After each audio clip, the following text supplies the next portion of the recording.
Wish TV. All Indiana Politics is your premier source for Indiana politics. Focusing on issues that matter to you. In-depth, nonpartisan coverage, exclusive interviews with Indiana's political leaders, expert analysis on critical legislation. From Wish TV, this is All Indiana Politics Podcast on the All Indiana Podcast Network. Central Indiana. Wish TV is now live on YouTube TV and Hulu Live, offering more hours of local programming than any other station. Search for Wish TV or look for CW8 on both YouTube TV and Hulu Live to find us. Watch local news, sports, and lifestyle shows live from Wish TV. You can still catch Wish TV free over the air or stream it live on wishtv.com and on the free Wish TV mobile apps. Wish TV, available in more places for the latest news, weather, and sports. Don't let high golf rates drive you out of bounds. Save big with the Wish TV Great Golf Club card. Central Indiana's largest golf club card membership is back for the 8th season with more courses than ever before. Save over 75% on tee times at 27 Central Indiana golf courses. All you need is the Wish TV Great Golf Club card. Cards are valid for the entire 2026 golf season. Great courses, great savings. Score your Great Golf Club card today. Now, from Wish TV, your local news source, this is All Indiana Politics. Good Sunday morning. Welcome to another edition of All Indiana Politics. I'm Phil Sanchez. Congressman Marlin Stutzman says the federal government is not in a financial position to suspend the federal gas tax. Now, those comments follow Governor Mike Braun's decision to suspend Indiana's gas tax. Garrett Berquist also asked Stutzman about the ceasefire with Iran and President Trump's proposal to eliminate a longtime utility assistance program. And joining us now is Congressman Marlin Stutzman. Congressman, welcome back to the show. Thanks, Garrett, for having me. Both sides are accusing each other of violating the ceasefire between Iran and the United States and Israel. Is this deal going to hold? It obviously is going to depend on Iran, whether they are going to cease any sort of rocket launches and where. And so the president's going to watch it hour by hour. If Iran fails the ceasefire agreement, there will be consequences. Should the U.S. reject any deal in which Iran charges a toll for ships passing through the Strait of Hormuz? Again, I'm going to let the president and his team negotiate any sort of deals related to the Straits of Hormuz. I mean, there's a broader picture here. It's easy sometimes to jump on a headline that, something that Iran should or should not do. And there has to be a broader scope here of a big deal that will hopefully pull this all together. And, if there's new leadership in Iran, that's going to be the biggest change that will help us get things back on track. The old regime is brutal. They were terrorizing their own people. They're terrorizing the Middle East and, of course, trying to develop a nuclear weapon to leverage the West. And I think President Trump did the right thing by going in, and our men and women in uniform did a remarkable job of bringing this to a head, because this will actually bring security for the long term rather than more instability. You mentioned the new regime. Now, right now, Iran is being led by Mojtaba Khamenei, who is considered to be more hardline than his father, Ali Khamenei. Is this a potential case of meet the new boss, same as the old boss? We'll see. I mean, we haven't heard much from this guy. Not even, completely sure that he's alive. But the Iranians, if anything we know, Garrett, is the Iranians are they're so good at propaganda. And kind of like, when they stand in front of the camera and say there's nothing going on behind them and, there's bombs exploding in the background. They're good at propaganda, and what they say does not always match up with what they do. And so that's what ultimately matters here, is that their actions are going to speak louder than their words. If Iran remains capable of closing the Strait of Hormuz, even through drone and rocket launches, does that mean Operation Epic Fury was a failure? No, I don't think that'll happen. There will be some sort of an agreement regarding the Straits of Hormuz. There has to be. 20% of global oil production comes through the Straits. And Iran is going to have to find a way to come to an agreement to be sure that that's open freely, that there's flow of traffic, and that it's not going to be disrupting global markets when it comes not just to oil, but also to fertilizer and other products. Governor Mike Braun this week announced that he is suspending the sales tax on gasoline here in Indiana for 30 days. Democrats in Congress have introduced legislation to suspend the federal gas tax through October 1st. Is this something Congress should consider? I don't think Congress should, but I do support Governor Braun and what he's done at the state level, because at the state level, that's where states can decide if they should suspend gas taxes. And of course, our case here in Indiana, we have a surplus. So I think the governor's making the right decision. But when it comes to gas prices, every time, I mean, we don't talk about the fact when Joe Biden was president, gasoline was $4 and higher, and nobody talked about suspending the gas taxes then. We have to be sure that our roads are funded. We also have to be sure that we have the proper infrastructure needed, and that's what our gas taxes go for. And also Washington doesn't have a surplus, unlike Indiana. So I think Governor Braun has more flexibility because he has his budget in balance. I also want to talk about the president's new budget proposal. It would eliminate the low-income housing energy assistance program. More than 120,000 households in Indiana got heating assistance through LIHEAP in 2024. Is $4 billion in projected savings worth the potential human cost here? I don't think there'll be a human cost. I think that what there will be is that the shift has to go back to the utility companies. The utility companies have been subsidized by the federal government to the tune of $4 billion. And I know they're saying it's supposed to go towards low-income heating. Well, I tell you what, our utilities have shown this last year that their costs are out of line. They need to get their costs under control. My NIPSCO bills almost doubled from a year ago. And so something's not right. And the cost of everything has gone up. But I'll tell you, it can't be just the consumer and the taxpayer continuing to pay for this. Utility companies need to do a better job at their businesses. The budget also completely eliminates community services block grants. How will the gap from those services be filled if, in this case, the state of Indiana is also cutting back state-level services? Well, again, more and more, the services have to come from the state level. We cannot continue to look to the federal government for everything. And we're, $39 trillion in debt. Our budget is out of balance.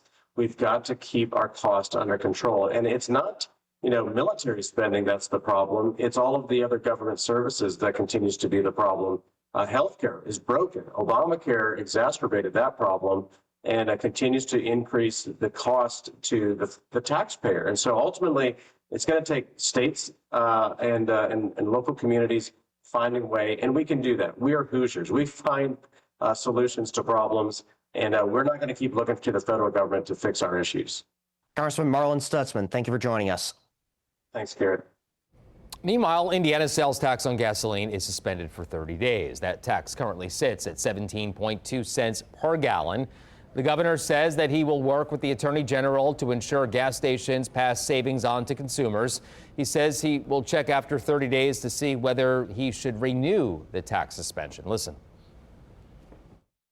Anything lawmakers would need to do, of course, we'd have to come into session to do it, and I would welcome them to look at it. This is action I can take on my own, and I hope they're going to support it, because if not, they're misreading what we need to do. Anything more comprehensive or beyond the emergency portion of what I can do as governor, it would take that kind of action. Governor, why now? Why not sooner? So I think we needed to see how long things were going to get to a point where we're seeing some light at the end of the tunnel nationally. And I think that since that's in motion, I feel comfortable here. Plus, the fact that we've been running government more efficiently in general for way over a year, and price of gas has gone up, so sales tax on it has been higher than normal. Wanted to make sure that we don't derail things that depend on the revenue from it. I feel comfortable we're in a good spot now. This is what Hoosiers need right now, is to suspend the gas tax because of the gas being over $4 a gallon. The economic impact of it is yet to be seen, but we know there is some relief, and we're very supportive of that. It is about affordability. And that is very important because affordability is important for our Hoosier families. We will have to come back, we will have to do it, and that'd be something that he would have to call us back in to do. And I think at this point we we will see what our other colleagues would do. You have to remember, this has been generated by, I think, some of the primaries that are also being generated. Remember, this is caused by the federal government and the war that's happening on foreign soil. Now, the tax suspension does not apply to diesel. It also does not affect the separate excise tax Indiana charges on gasoline. Any change to the excise tax would have to go through the General Assembly. Coming up, Congressman Andre Carson visits the ICE detention center at the Miami Correctional Facility. What he says detainees told him about conditions there. Welcome back. Congressman Andre Carson says ICE detainees don't have access to basic services at the Miami Correctional Facility. Now, those comments follow a visit to the facility. Our Garrett Berquist talks with Congressman Carson about what else he found. Carson says he talked to 2 detainees here at the Miami Correctional Facility. He says both of them reported inadequate medical care and infrequent visits from ICE staff. Carson's assessment of the medical care for ICE detainees is blunt. Insufficient. One of the detainees mentioned that they were very sick and it took 2 weeks to get proper medical care, and that proper medical care looked like a few Tylenol. He says he's especially troubled by the deaths of 2 ICE detainees at the facility this year. Cambodian Lorth Sim died from what officials say was heart disease on February 18th. Truong Van Bui of Vietnam died on April 1st. Officials are still investigating his death. We were told by the detainees today that an intercom system is needed. It could have prevented one of the deaths where a detainee was screaming. Carson says detainees also reported inconsistent meal times, such as breakfast being served as early as 3 in the morning. And he says they reported having to do laundry in their sinks. Protesters tell me they're disheartened by Carson's findings. I mean, kids in our elementary schools and high schools, they can walk down this, the hall to a nurse and they get excellent care. And detainees can't even get 2 Tylenol when they're violently ill? That's not okay. An ICE spokesperson says it is a long-standing practice to provide comprehensive medical care from the moment an alien enters ICE custody. This includes medical, dental, and mental health services as available, and access to medical appointments and 24-hour emergency care.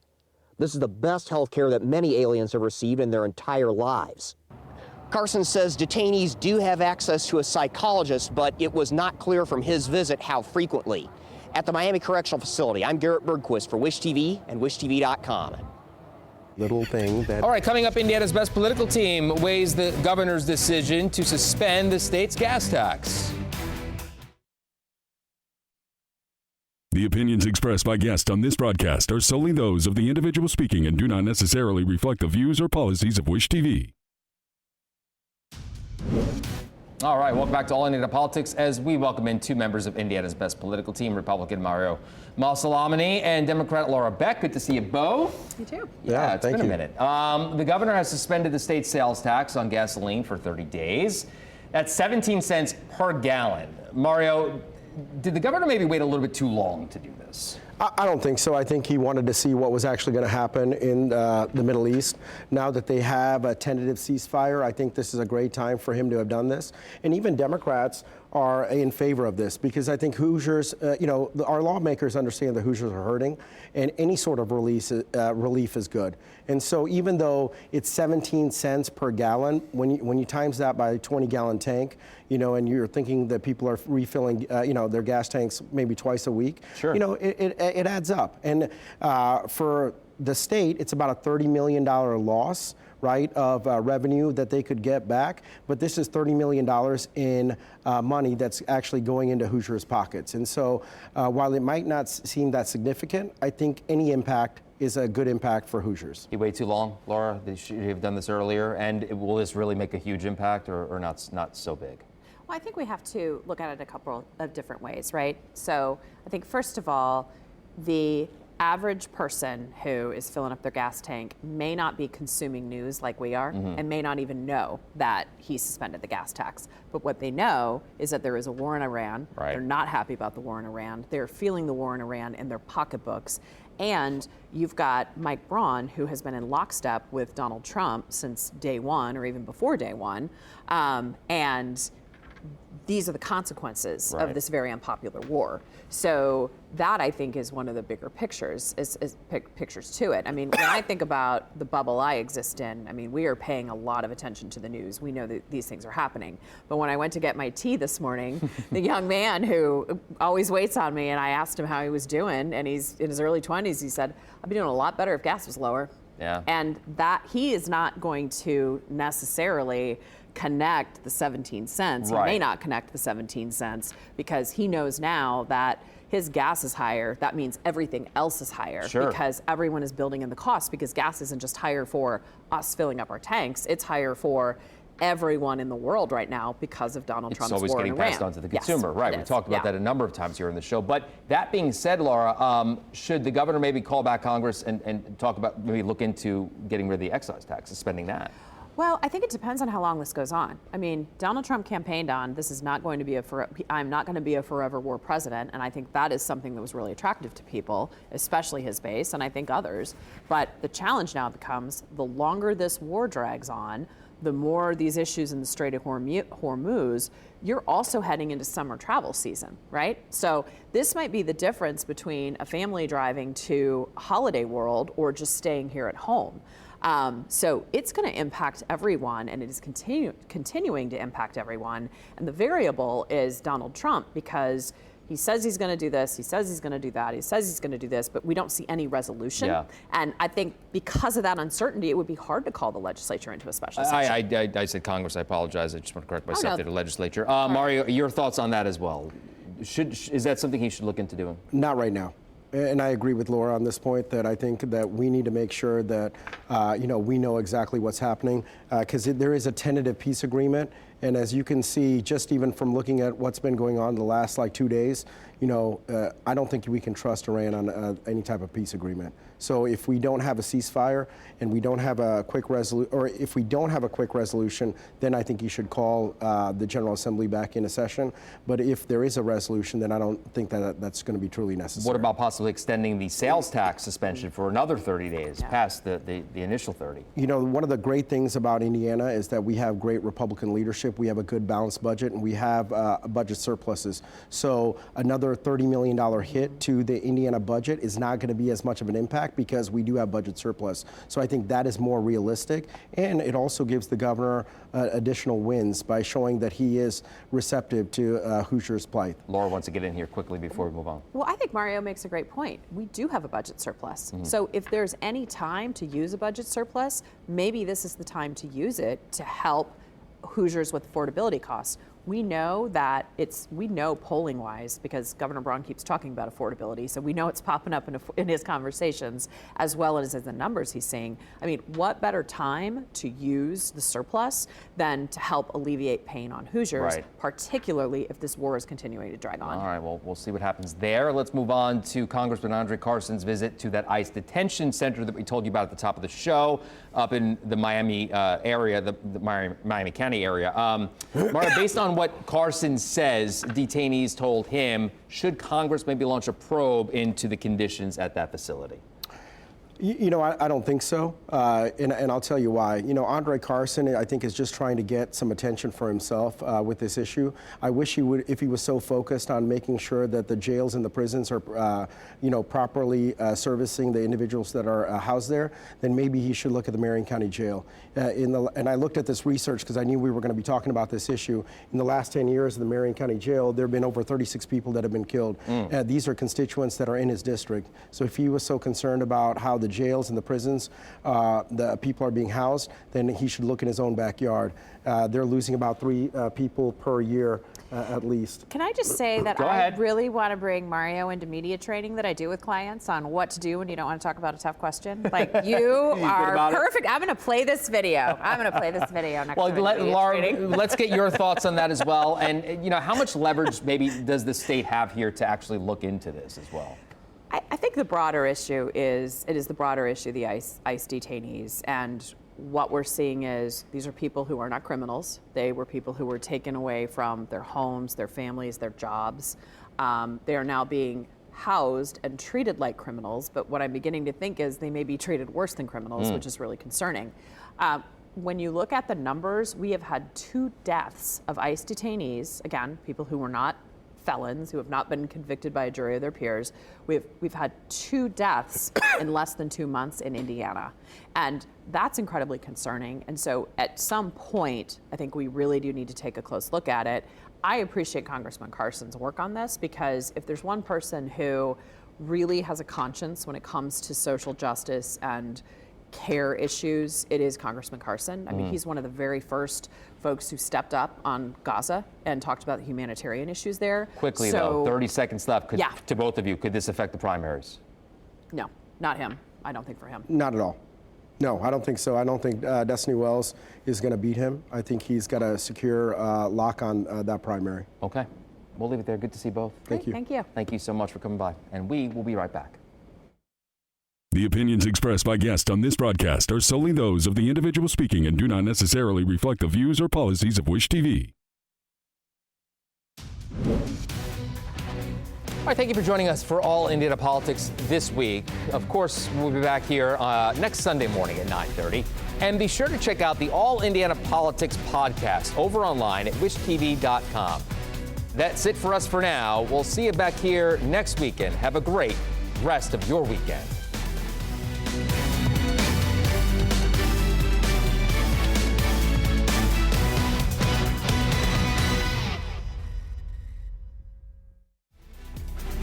From Wish TV, this is All Indiana Politics Podcast on the All Indiana Podcast Network.